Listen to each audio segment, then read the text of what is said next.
Hi, I'm Wim Uijttewaal. I'm a professor of experimental hydraulics at Delft University of Technology in the Netherlands. I'm chairman of the local organizing committee of Riverflow 2020. Hello, I'm Mario Franca. I'm a professor of hydraulic engineering for river basin development at IAHR Delft and at TU Delft in the Netherlands, and I'm the co-chair of the Riverflow 2020 conference. Yes, I think it's very true. So we were inviting people to come to the TU Delft campus to have the Riverflow in the regular setting as we used to have it in the past 9 editions. So this would have been the 10th edition where we would meet with a group of 400, 500 people. And it turned out to be different this year.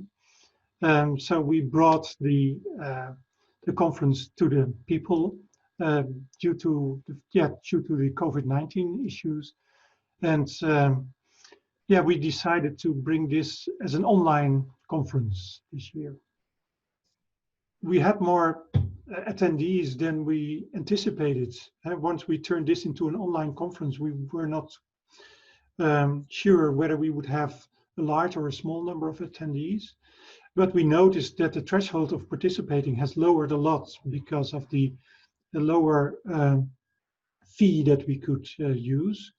And we noticed that, let's say, at a late stage, we got quite a number of people from, for example, Indonesia that participated. So sure, it is lowering the threshold for people to participate. Yes, we were at the stage of receiving extended abstracts and full papers, and in the reviewing process, we had to make the decision to do the conference online.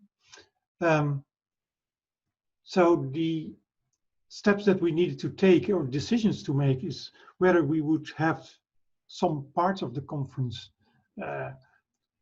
continuing, and particularly since a lot of the work has been done already in writing of papers, we thought it would be a good idea to keep the proceedings at least, and to cancel all the online or all the on-campus activities.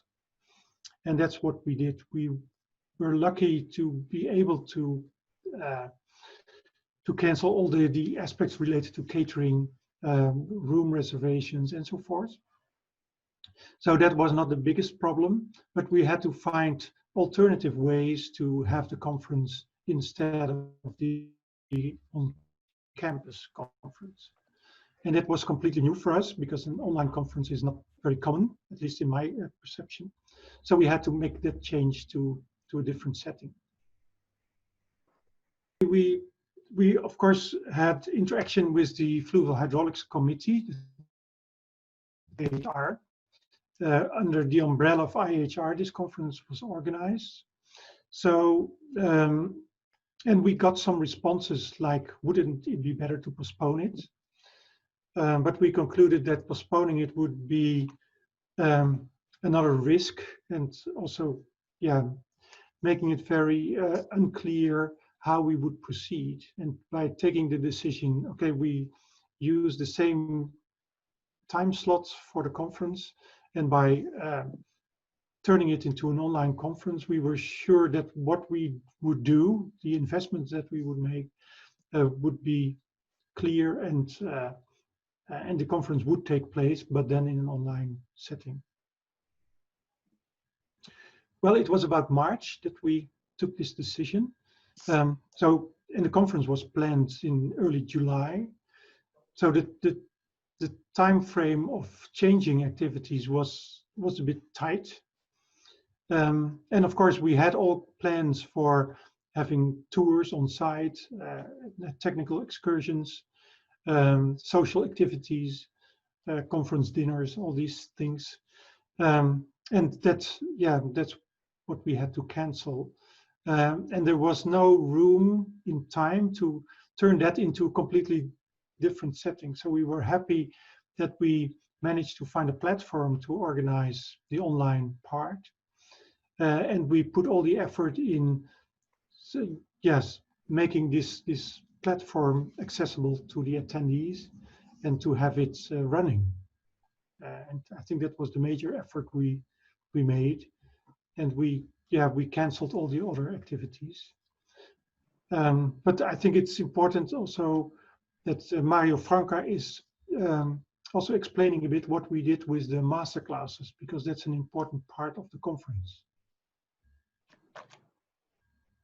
So indeed, one of the main features of river flows, we know it's always the master classes, which aim at young students, PhD students, master students, and we decided it was important to keep it, even in this edition, and that we must thank the masters, because they were all very keen to help, and we could organize out of the 9 initial previewed, we could organize 7 with more than 40 participants, and we could organize them all online. And that was very, I think, a very good initiative. And also, again, I really thank the masters that they were very helpful and very volunteer immediately to help keep this feature. And I think it was very well kept. And the feedback that we have, that they were very well successful as well.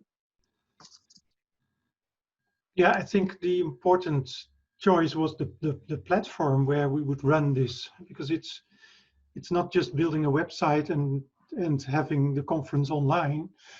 I think there's a lot of logistics involved to, let's say, to build the program on this online platform. And one of the main decisions that we needed to make is also whether we would synchronize the activities in time. And since this is a world conference, so that means that we have participants from all continents, it is very difficult to synchronize it, because then if you synchronize, or if you have an activity in Europe, Central Europe time, then we have problems with our Australian colleagues to follow this. So we decided to offer the whole program on the platform continuously, with recorded videos, with a supplementary material that could be provided by the authors and speakers. And we managed to find a platform where this is possible, and where we could arrange the interaction between the participants through chat boxes, and also initiatives by the participants themselves. If they wanted to have a more intense discussion, there is always the opportunity to send around a Zoom link and to have the discussion on the Zoom platform next to the conference. And that is what happened a couple of times, that people took the initiatives to meet in a separate group by sending a link, putting a link in the chat box of the conference at the conference platform. So that worked quite well, but it's something we needed to discover. And I think many of the participants we need to have this experience, and also for future activities. There are a lot of things that can be used, and I think we can learn from this to bring this further in the future. So if I can add, what we decided to do, if we see the program of the conference, we kept all the features of the initial previewed river flow, which includes the keynote lecture as well. There is a lecture from the Coleman Award. There are the welcome speeches from Rijkswaterstaat, the Minister for Water Infrastructure. So we keep the same structure, but as Wim said, asynchronous, to be accessible to everybody. The system, the platform itself, allowed a lot of social interaction between the participants. Of course, the participants somehow they do, depending on also their easiness with these platforms. If they use it more or less according to their own easiness with these platforms. But honestly, they could make group video calls and group discussions inside the platform itself. So the platform was quite adapted as well for this event.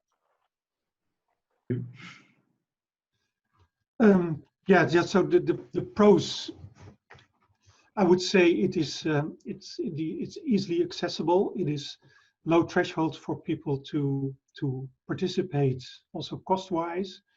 You don't need to travel, so it saves a lot of time.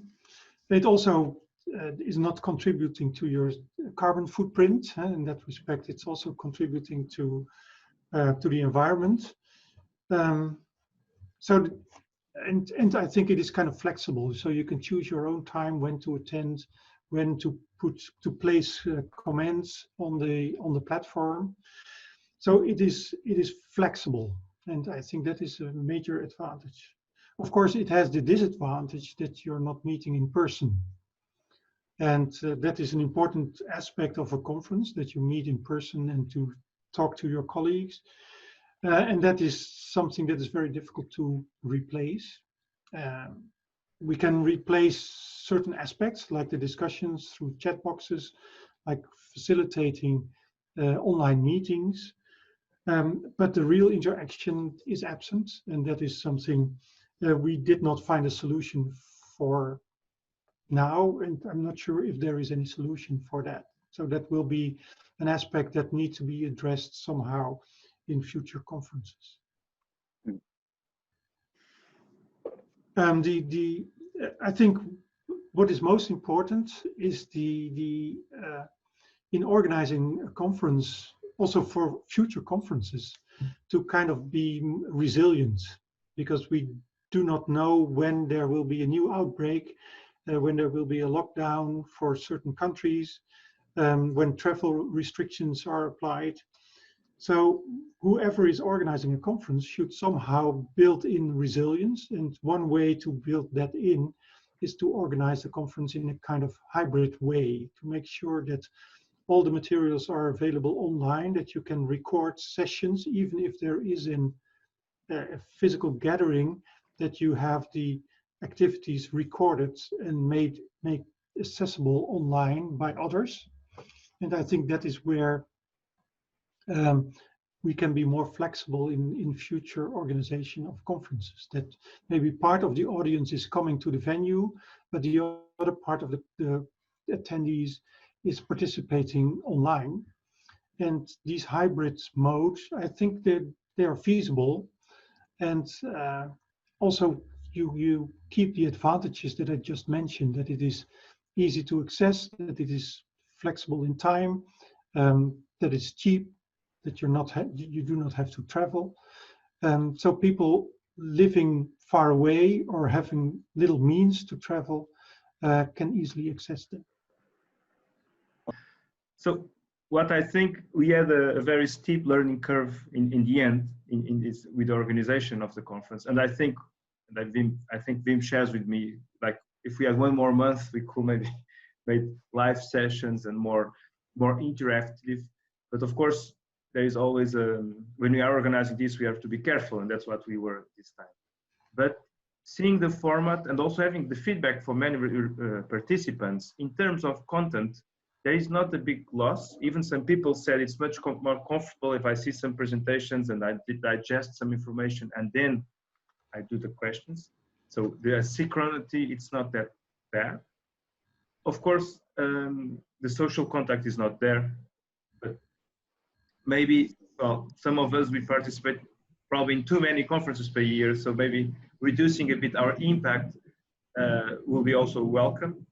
And I think, well, there is not a much loss, as I say, in terms of content, and we have a much bigger impact and outreach. So I think hybridization of the conferences, at least, I think it's a way that we should go through. And of course, and me and Wim, we pushed it a bit, our colleagues from the Fluval Hydraulics Committee of IAHR, to go in this direction in the future. I think that's important message as well. Yes, sure. I think it's not much extra effort. Of course, you have to build a platform, but now the software has been developed and everything is pretty much there. The only thing you need to do is to organize, let's say, the attendees such that they upload their materials on the website, and that you record presentations that are given, let's say, at the venue. If there is a physical gathering, then at the venue you will have the presentations. You can easily record them by just placing a camera in the room, mm-hmm. and make them available online. So the extra effort is small, but the impact is big. I think this was one of the biggest gains that we saw in this conference, the outreach to the south that we didn't expect, and that was a very nice output of this. I think that there is further technology. There is also probably a cultural barrier, and some people have difficulties. But I'm sure that if we make this extra effort, somehow it will compensate, and the future will be, well, some hybrid conferences and some just online as well.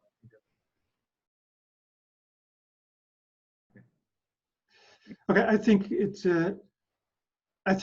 both. Huh? As we just discussed, the conference I think need to be hybrids in the future. So even if I would go there, I would miss sessions. I would miss some interaction with other people. So even after the conference, if I'm back home, it could be interesting to look at a recording of a presentation, or to have a chat with a colleague that I did not manage to meet during the conference. So I think even if you visit the conference, if you go to the next River Flow conference in Canada, it might still be useful to have the online backup available. You know, I would like to answer differently to the question. I think it's more, I will go to River Flow 2022. I'm not sure if I will go physically or not, but I will go for sure.